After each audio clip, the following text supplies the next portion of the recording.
ക്യാൻസറിനെതിരെ പൊരുതാനായി Calicut city service സഹകരണ ബാങ്കും MVR cancer സെന്ററും സംയുക്തമായി അവതരിപ്പിക്കുന്ന ക്യാൻസർ ചികിത്സാ സഹായ പദ്ധതിയാണ് മാസ് കെയർ.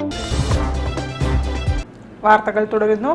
തെരഞ്ഞെടുപ്പ് വിജയത്തിനും രാഷ്ട്രീയ നേട്ടത്തിനും വേണ്ടി കേരളത്തിൽ വർഗീയ ധ്രുവീകരണം നടത്തുന്ന UDFന്റെ കള്ളപ്രചരണങ്ങൾക്കെതിരെ നാഷണൽ യൂത്ത് ലീഗ് സംസ്ഥാന വ്യാപകമായി വർഗീയ വിരുദ്ധ ക്യാമ്പയിൻ സംഘടിപ്പിക്കും. ഇതിന്റെ ഭാഗമായി ഓഗസ്റ്റ് 9-ന് കോഴിക്കോട്ട് വർഗീയ വിരുദ്ധ സമരം നടത്തുമെന്നും നേതാക്കൾ പറഞ്ഞു.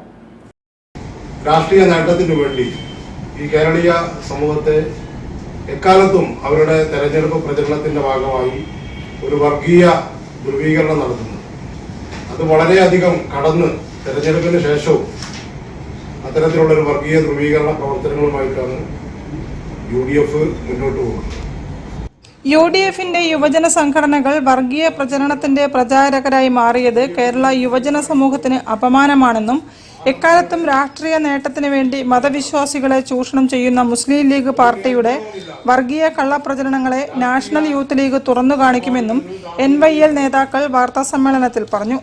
+2 സീറ്റുകൾ കുറവുള്ളത് സർക്കാർ അടിയന്തരമായി നികത്തുകയും തുടർ പഠനത്തിന് വിദ്യാർത്ഥികൾക്ക് സൗകര്യം ഏർപ്പെടുത്തുകയും ചെയ്യണമെന്നും ഭാരവാഹികൾ ആവശ്യപ്പെട്ടു. ഇതിൽ കൂടുതൽ മലപ്പുറത്തുണ്ട്, മലബാർ മേഖലയിലുണ്ട്. അത് നികത്തണം.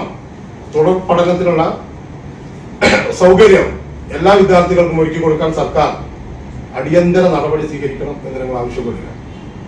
വാർത്താ സമ്മേളനത്തിൽ നാഷണൽ യൂത്ത് ലീഗ് സംസ്ഥാന president advocate Shameer Payyanangadi, general secretary Fadil Ameen, treasurer Raheem Bandichal തുടങ്ങിയവർ സംബന്ധിച്ചു.